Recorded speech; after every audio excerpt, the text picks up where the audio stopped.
there's a little icon for a chat. You can put your name and what post you're in. We would really appreciate that. And we have Janine on, and Janine is the SME National Camp helper. I'm sure you got a prettier title than that, Janine. And then Erin Ingersoll she's been doing this for years, and she is our coordinator that helps you guys between your students and who's funding, and you'll see her name a lot if you have not in the past. So if I can ask if everybody can go ahead and mute, if you can find that option on yours. We will have a point where if you want to say something, just unmute yourself and go ahead and start talking.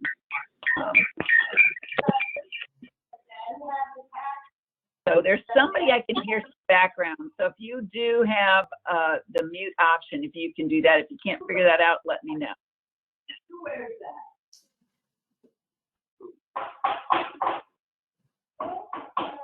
I'm afraid. Here's some bang.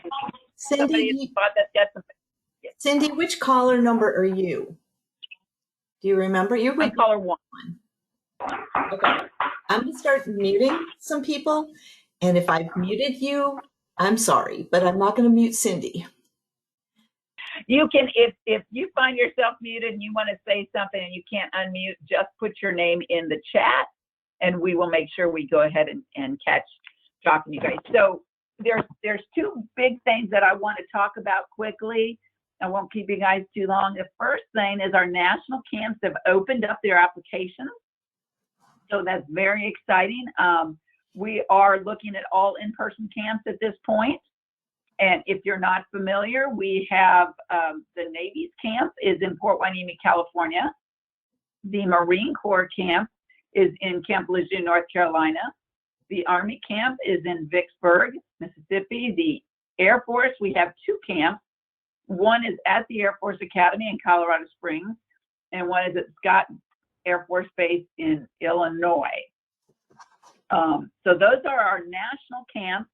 Just to let everybody know, we are actually working on a new national camp. This year it's only going to be local, but it is going to be at the Quantico in the Marine Corps, and it is going to be a little bit of different focus. It is going to be focused on more of cyber, smart buildings, smart cities. So next year, definitely look for that unless you have somebody in the local Quantico, Virginia area that might have an interest. It's going to be 3-day. It's going to be a day camp only this year.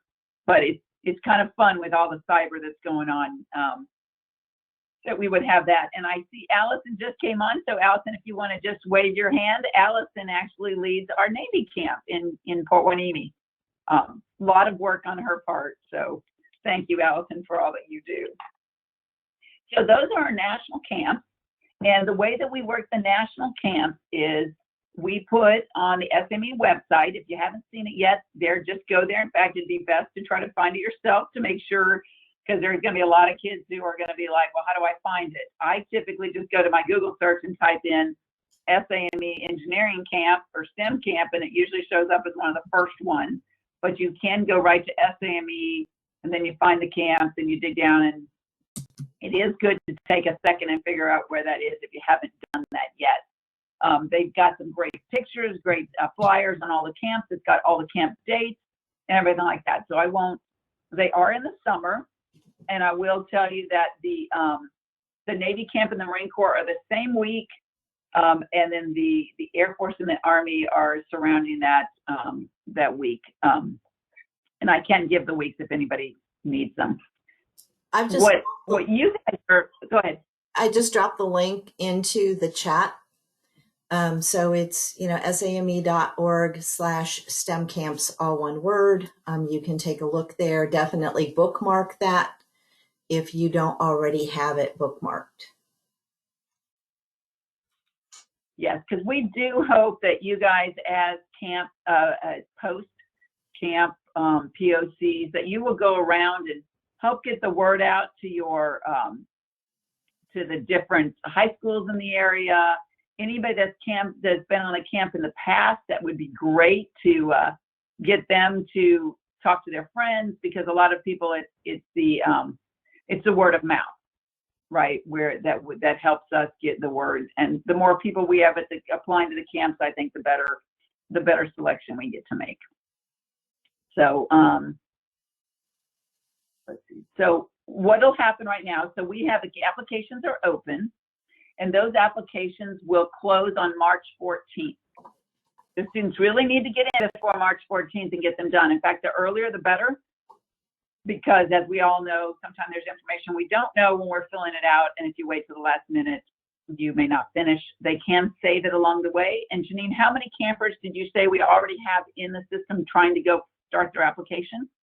We have 47 completed applications, and we have 130 that are either completed or in progress. And the nice thing about the new system that we're using, if anybody has been part of this in the past, we're using a different program, and it does automatically send reminders out to people who maybe have begun an application, but for whatever reasons didn't finish it. People do kind of need to be reminded that at the end, hit submit, save, that final step. Sometimes you type in those last few words and you forget to hit the submit button, which is down on the bottom or up on the top or someplace like that. So, people they will be reminded that there's a step missing. And if they don't know what to do, they can contact me. Great. Janine, can you look at on your calendar you gave me, it said March 14th that the applications are closed, but okay. People are seeing March 15th. So it is March 15th. I think that what I might have shared with you, or could have been shared in the past, was I'm not sure where the March 14th came in. I've seen it myself, but what we did decide to go with was March 15th. And it should be. Well, thanks. Great pick on that. Appreciate that. So, so the applications are they're gonna open for you guys to go in and see which students have applied in your area. They will open March 21st. So that's a date that you guys need to be aware of, because that's when your fund starts. And then your selections need to be in by April 4th. So if you hold a board or something else, if it's a group, you need to make sure that you get between the March 21st and the April 4th. And then Erin, you'll work with Erin a lot as she figures out who's got what. The campers will be notified by April 22nd. So those are some dates. And Janine will be sending out a little bit of a guidance with some of these dates on it. So if you didn't pick it all up, that's okay. So on the students, right, it's up to you as individual posts what you would like to do on sponsoring students. Some posts are very, very great about saying, hey, we'll sponsor 5, 6, whatever. Some can only do 1 or 2. But just let us know if you don't have enough campers to sponsor and you want to sponsor another camper or a mentor. We're trying to do that now. We're trying to get young members to go, and some of them just cannot get, they have to pay for it out of their own money and stuff. So we're trying to also let posts sponsor a mentor. If you have one in your post, that would be great. You can pay for their travel. But if not, if you want to let Erin know, myself know that you would like to sponsor a mentor, or if you would like to sponsor more campers than you currently have campers, please let Erin know that, because she will find you a camper who would love to be sponsored. Just as a guideline, most hosts will sponsor the full travel, the airline ticket, and will typically pick up half of the registration fee. So the registration fee is $600. So most posts will pick up $300 for the registration and then pay for the airline ticket for the student.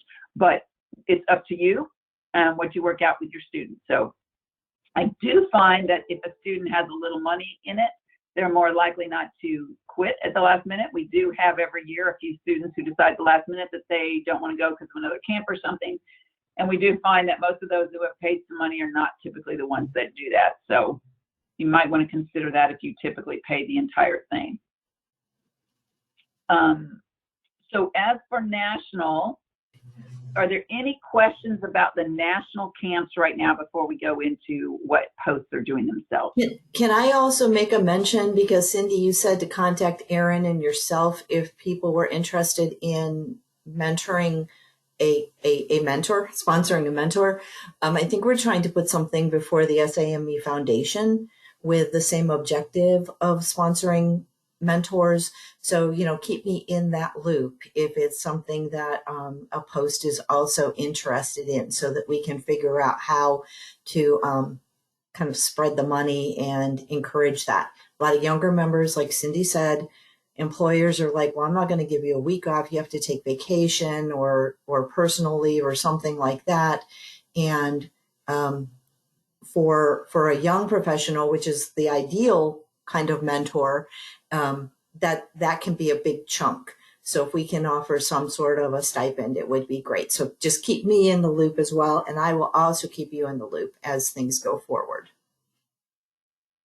And I do want to let you guys know too. So you do not, let's say that I don't qualify for young member anymore, hard to believe. If I want to go help at a camp, I can also put in a mentor. There's a mentor and staff application, and it closes May 13th. Janine, I think they can probably find it at the SME STEM Camps site. Is that right? Exactly, yes. So you can see what the application form is. You can drop in your name, because we have a lot of other kinds of positions that go in with these camps. I mean, honestly, the camp directors and the staff there are just amazing, and it's such a wonderful experience. I had the chance to visit last year just for a little bit. I got to see Cindy. I think that was like the first time that I ever met Cindy, was at the Marine Corps camp last year. And it's just an upbeat, uplifting experience. And I'm pretty sure the camp directors can find a spot for anybody who is interested in helping out with the camp. Yeah, and so that's definitely something. If you also want to, we're trying to do it even where if you guys have a company and you want to sponsor like a lunch one day to bring in, sandwiches for the campers and stuff too. We're trying to open this up to make it, whether a company wants to sponsor something, companies can sponsor mentors. Post can sponsor mentors. Post can sponsor individual things. The Atlanta Post bought a barbecue grill for the Lejeune camp because they needed one. So, I mean, if you've got a post that wants to do something a little different, just go ahead and contact me. I'm sure we could find something at most of the posts and most of the camps that you can put your name on, and that we can give you some kudos for helping out. So are there any questions about the national camps? I also wanted to let you know, if you mentor, or if you come up one of the national camps and are there, we are trying to get where you get PBH credits if you've got a PE or an architect. If you want to, you can get some of your continuing education, because it is all training and teaching. So that's always a nice little extra. So if you have a question, you can unmute or put something in the chat, and we'll unmute you about national camp. I have a question, Cindy. Forgive my ignorance. I'm looking for, in my mind, the link between the posts and the national camps. For instance, if a given post wants to sponsor someone, how do we find out who needs sponsorship and make that link connection? That's a great question. So there we go. Erin, do you want to explain how that works, or do you want me to? No, I can talk to that. So that's where you get to chat with me quite a bit, and I get to know a lot of you quite well. I've actually been excited to see some of your faces on here too. So what we'll do, we'll send out all the link, or all the applications. You'll have access to be able to see them for everyone that did reach out to your post. For posts that didn't get anyone reaching out to them, but you have in your budget that you want to sponsor some kids, I will go back to you and say, okay, I have this list of kids that the directors have accepted in basically like the second round of review, and I'll go back and I shop the kids to the post. So I'm up in Seattle, so if I have kids that are from the Northwest, I'm going to come back to the Seattle Post and say, okay, you guys still are looking for 3 extra kids, here are some potential candidates for you. And so we just keep going back and forth like that. And it's just chatting. I mean, that's where we just take the technology out and just go back to the human factor. So does this start when the camper puts on an application that they are connected to XYZ post? Is that the connection? That's the first connection for round 1. So the easiest way to explain it is we review the applications in 2 phases. So the first one is everyone that selected a post in their application process, those will go out to the post. And that way you'll be able to see who's actually reached out to you. So if you have a friend, a neighbor, whatever, that is interested in going and they want to be able to be sponsored by you, they need to make sure to put down your post name on the application. That is very key for that. So that way we can connect that right in the beginning. So then the second wave is for the kids that either weren't selected by the post. So maybe you had 5 kids that reached out to you, but you only had the budget for 1. So then we'll still look at those other 4 kids and we'll circle back around and say, okay, so these 4 kids are great candidates. Maybe somebody else wants them. Thank you. Right, and it's your list. You'll get a list. April 4th is when you'll be able to, and again, it's a new system, but in the past, you've been able to just go in, you log in, and you see the 7 kids or whatever that have indicated in your area that they're interested in the camp, and it'll tell you which camp they're interested in, their first, second, third choices, and all this stuff, and then you can decide, well, we'll give this person the Air Force camp. You are restricted initially to 1 person per camp. So you may have 3 campers and they're all really great and they all put Air Force as their first choice, and then 1 put Navy as a second and 1 put Marine Corps as their second. You can only send 1 name to the Air Force, 1 to the Navy and stuff like that. And what happens is the second round is when Aaron will go back through, because typically we have a lot of kids who want the Air Force because it's at Air Force Academy, and the Air Force Academy doesn't have a camp. Like Navy has a STEM camp. So this is the way a lot of kids will try to get to the Air Force Academy to see it.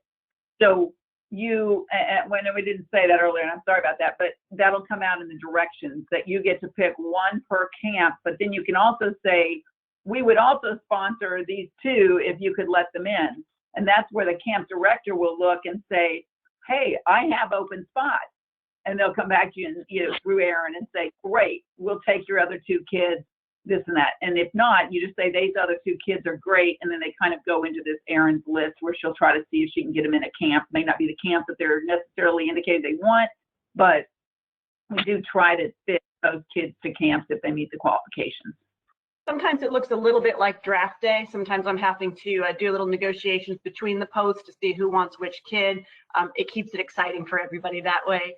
And, one other thing too, it's going to get a little more competitive this year. Typically, USAFA has had space for 96, but we're down to 32 spots this year. So that's going to make it a little bit more competitive to get into the academy camp, and we'll have some extra applications, I'm sure, on that one. And and then one last thing. Go ahead, Sorry, Cindy, I just wanted to remind you guys, when you do accept a kid, as far as sponsoring them, it is vital that you do not go back to that camper and say, hey, congratulations, you've been accepted, because they need to have that notification coming from us. So once you've told me who your choice is, that goes on the roster, the directors will review that, and then they'll make the final determination. And 99% of the time, who you select actually does get into camp, but there are a few outliers occasionally, and we just don't want to have to go back and retract anything from a kid and break their heart. So just to let you guys know, as you can imagine, right, with COVID, things are flexible. Last year, we were able to have the Marine Corps and the Army in person, right? So that was good. This year, we're anticipating all of them. But as Aaron mentioned, right now, Air Force is looking at their numbers because of the, some executive orders and DOD directives that have come out. So we got to be very flexible at this point. People ask you about COVID and all this stuff. The safest thing to say is, if you got a chance to be vaccinated, that's going to make you the safest, right? Because we have to follow the requirements both of national and the local areas. So, it's a little bit in flux right now, but I think you guys can understand, as a nation, we are too. So we really want to go in person and just keep our fingers crossed. So Ben, I think you had a question as well. No, just a quick question, comment. When I was at a college about 4 years ago, we actually wished out the college and had a college sponsor a couple of folks to go to the camps. Are y'all reaching out to the student posts and doing that? They actually Not went and think were about- acted as staff and mentors. So Oh, that sounds good like a down. good That's idea. right. So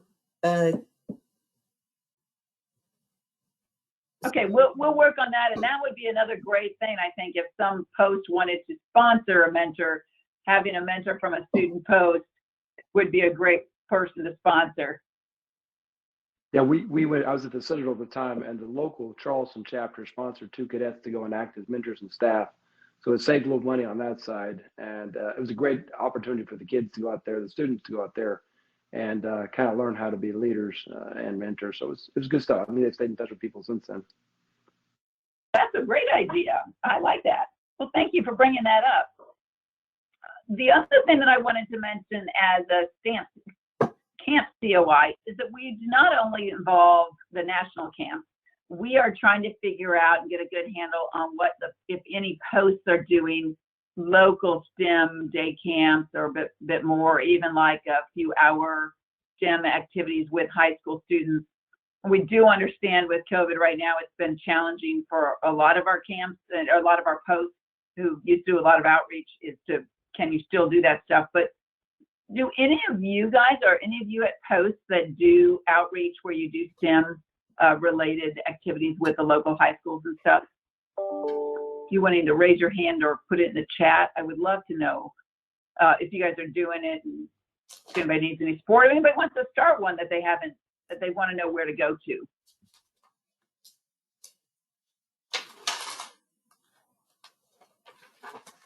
No. Yeah, Cindy, this is Sean. Okay.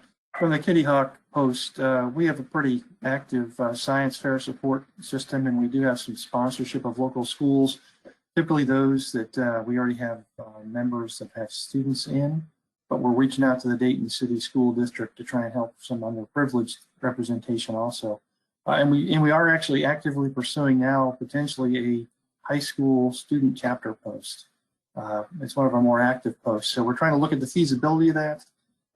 As in any post that I'm sure Ben can attest to, you need that that faculty link. They're really the lifeblood that provides the sustainability and continuity.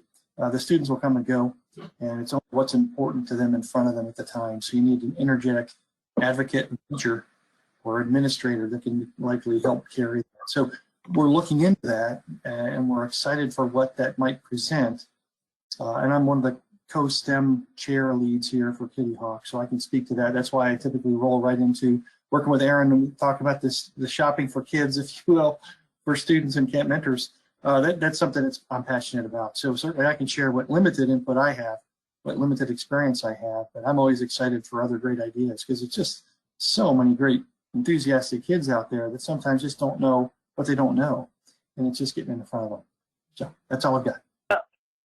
And Shauna, to piggyback on that, a lot of kids nowadays are realizing that college is like the kids that start programs at their school stuff.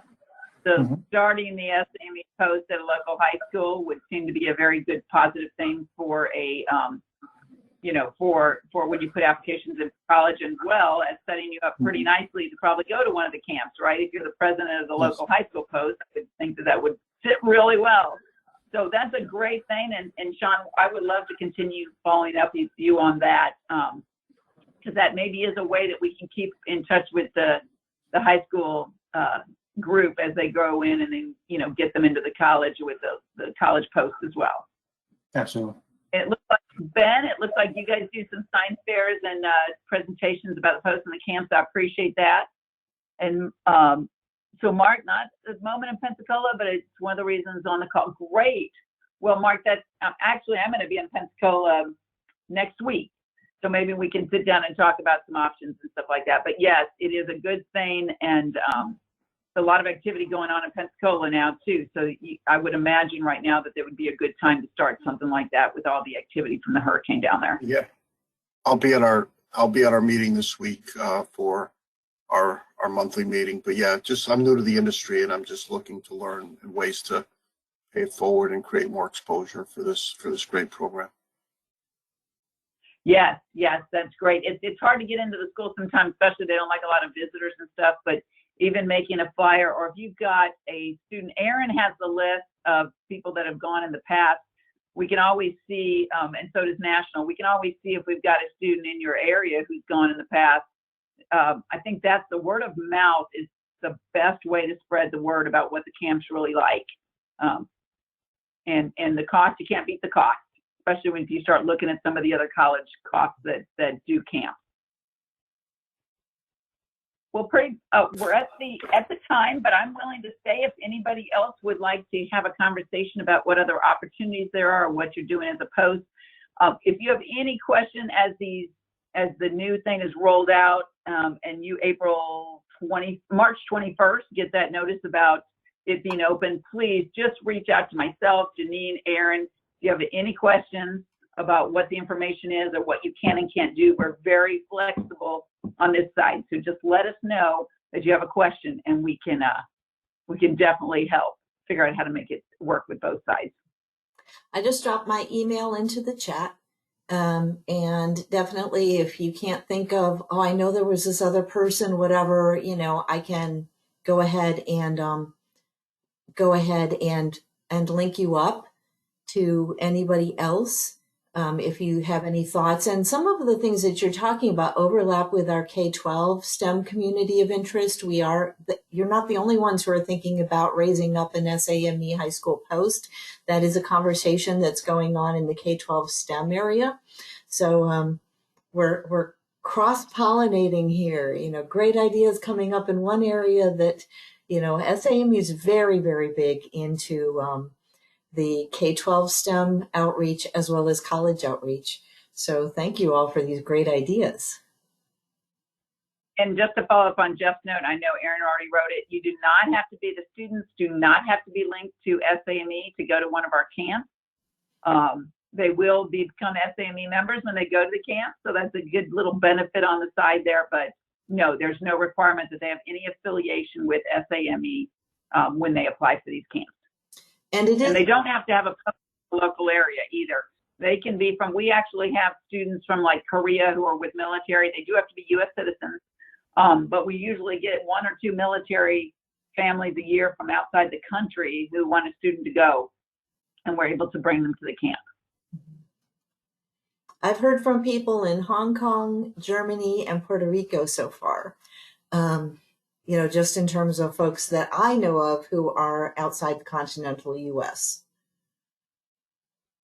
And if you do have someone that is interested, the only really hard, fast requirement that turns away kids quickly is if they don't meet that minimum age of 15 by the first day of camp. And that's purely for insurance and travel reasons. So we cannot get around that. So if they turn 15 on day 2 of camp, sorry, they can't go to that camp, unfortunately.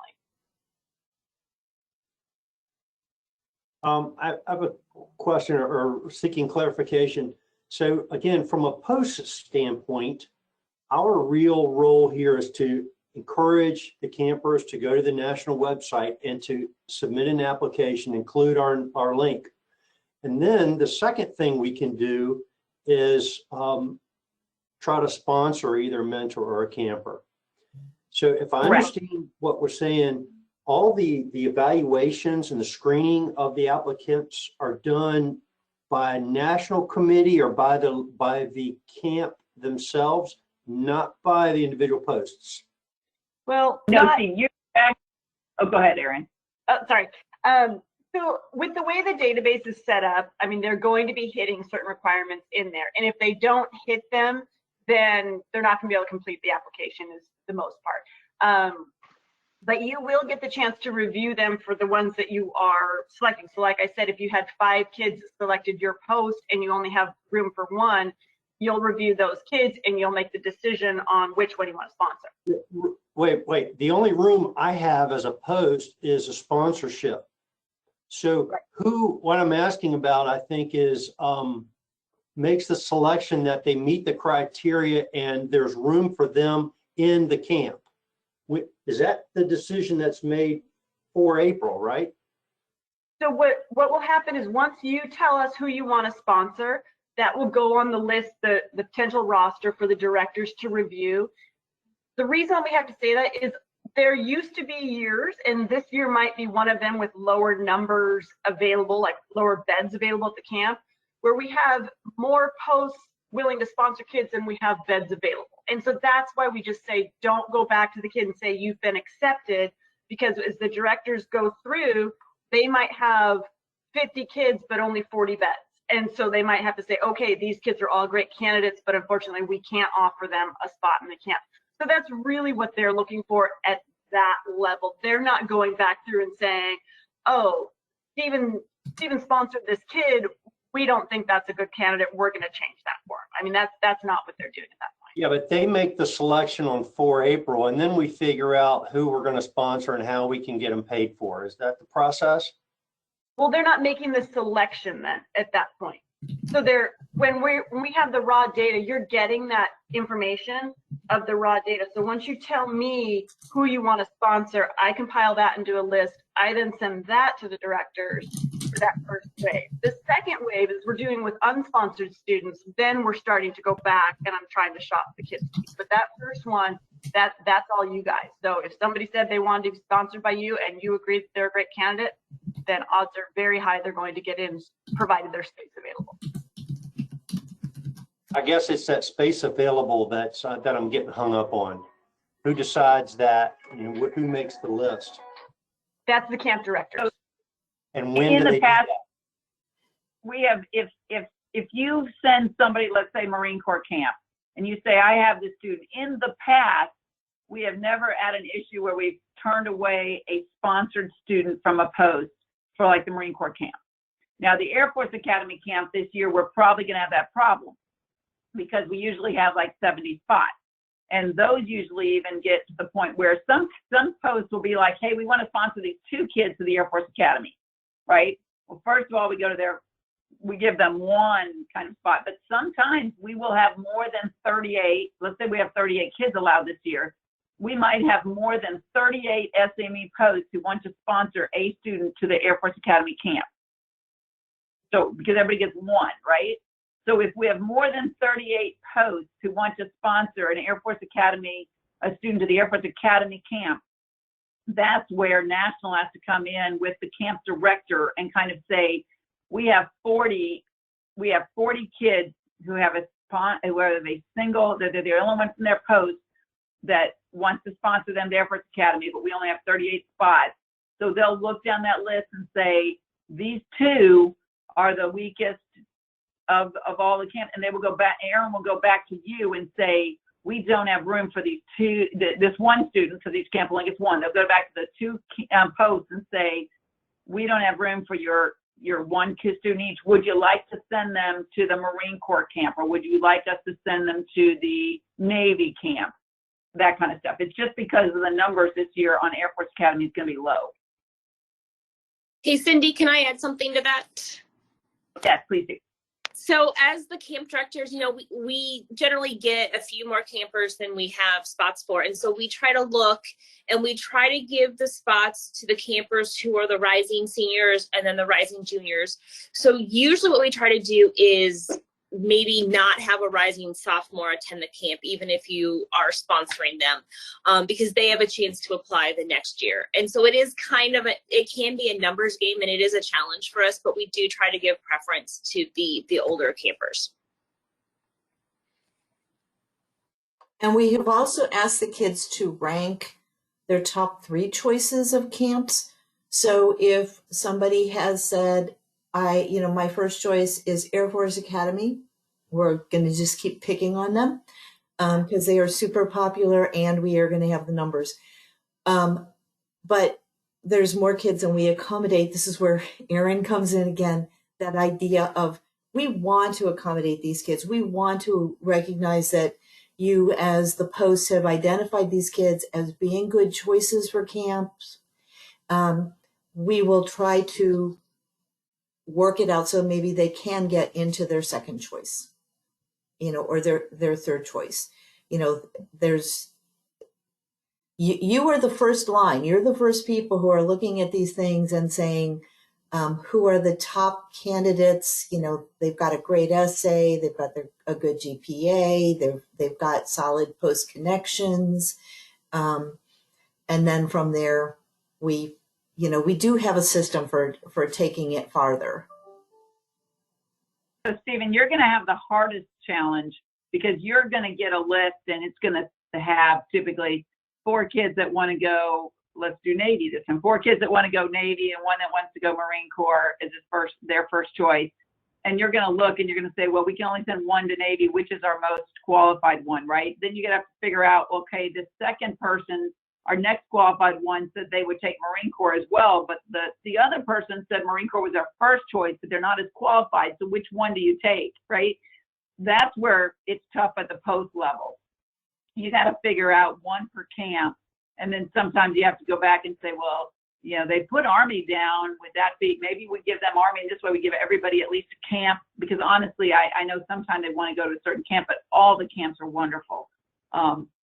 So that's where it gets tough on the post level, is for you guys saying, if I'm given 1 student per camp, how do I divide up the students that are on my list? Great. Anybody else have a question or comment or way to make things better?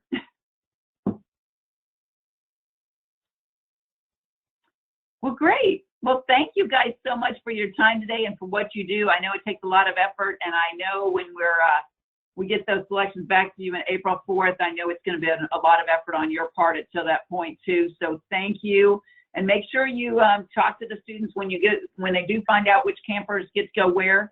A lot of posts will ask that camper to come to a post meeting and do a little presentation. So that's always good. You get to see the camper that you actually, you know, gave money to. You can have them come to your luncheon, get them see, you know, what we do as posts. And they sometimes will even give a little presentation, a slideshow, and most of the camps will take pictures so they can pull those off if they don't have their own phone. So thank you guys so much. And again, just holler if you need anything. Thank you.